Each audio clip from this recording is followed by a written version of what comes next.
बिस्मिल्लाहिर्रहमानिर्रहीम। अस्सलाम वालेकुम, वेलकम बैक टू चस्के मस्के। आज मैंने बनाया है बहुत मज़ेदार सा चिकन टिक्का कढ़ाई।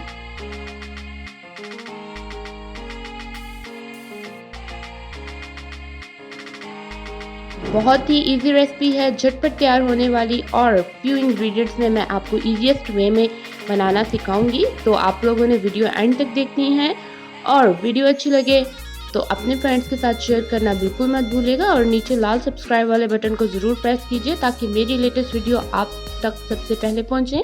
चलिए स्टार्ट करते हैं हम आज की रेसिपी को। सबसे पहले मैंने लिया है कढ़ाई और उसके अंदर मैंने डाला है 1 कप ऑयल। 1 टेबलस्पून मैंने लिया है सफ़ेद ज़ीरा और 4 अदद मैंने ली है इलायची, सब्ज़ इलायची ली है छोटी वाली। उसके बाद मैं ले रही हूँ 12 pieces of chicken leg piece. अगर आप चिकन लेग पीस नहीं यूज़ करना चाहते तो आप पूरी चिकन भी यूज़ कर सकते हैं। इनको धो के साफ़ कर लिया है मैंने। सबसे पहले कढ़ाई में मैं इनको फ्राई करूंगी लेग पीसेस को।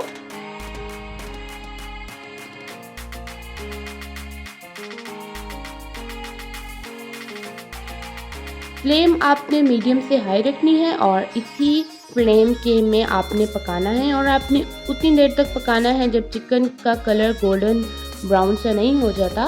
और साथ साथ आपने चम्मच हिलाते रहना है ताकि ये चिकन नीचे ना चिपके।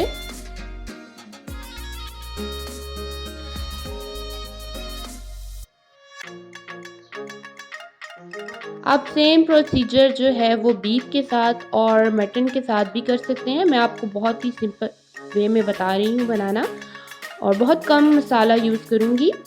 तो आप देख सकते हैं ये हल्की हल्की फ्राई हो चुकी हैं और हमने इसको मज़ीद फ्राई करना है जब तक ये गोल्डन ब्राउन कलर में नहीं आ जाती।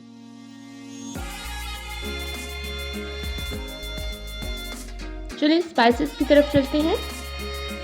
सबसे पहले मैंने यूज़ किया है नमक। 1 टेबलस्पून नमक ले रही हूँ, आप अपने हिसाब से ले सकते हैं। उसके बाद मैं ले रही हूँ गरम मसाला आधा चम्मच मैंने ली है हल्दी। 2 टेबलस्पून लिया है सूखा धनिया। 1.5 चम्मच मैंने लिया है लाल मिर्च, आप अपने हिसाब से ले सकते हैं। और ये लिया है टिक्का मसाला 1.5 चम्मच।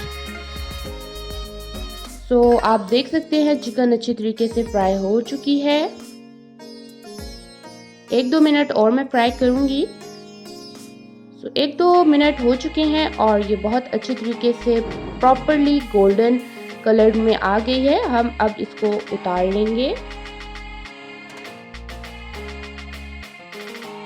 तो सेम ऑयल है, उसके अंदर मैंने लिया है प्याज। 3 अदद मीडियम साइज के प्याज लिए हैं और इसको मैंने काट लिया था मोटे मोटे।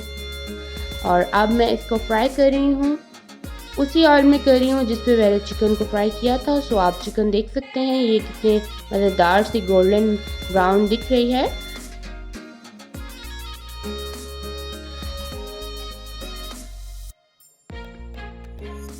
ज़्यादा फ्राई नहीं करेंगे हम, प्याज को हल्का सी गोल्डन ब्राउन तक करेंगे।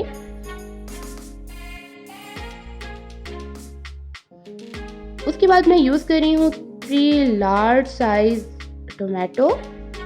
ये फ्रीज़ किए हुए थे मैंने तब, और आप ज़्यादा भी यूज़ कर सकते हैं क्योंकि कढ़ाई में जितना ज़्यादा टमाटर हो उतना ही वो जायका बनता है। उसके बाद मैंने 1 टेबलस्पून जिंजर और गार्लिक पेस्ट डाला है।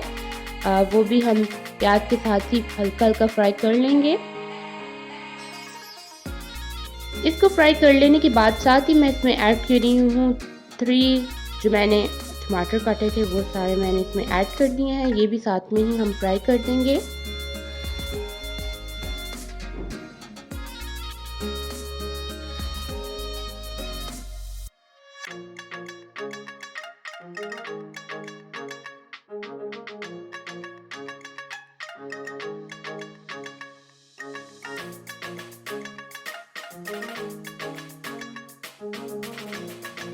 अब मैं इसमें ऐड कर रही हूँ ऑल द स्पाइसेस जो मैं आपको पीछे बता चुकी हूँ। वो सारे स्पाइसेस मैंने बीच में ऐड कर दी हैं और एक दफ़ा हमने सारे मसाले को टमाटर में और प्याज में मिक्स कर देना है। तो हम अच्छी तरीके से चम्मच हिला लेंगे इसके अंदर।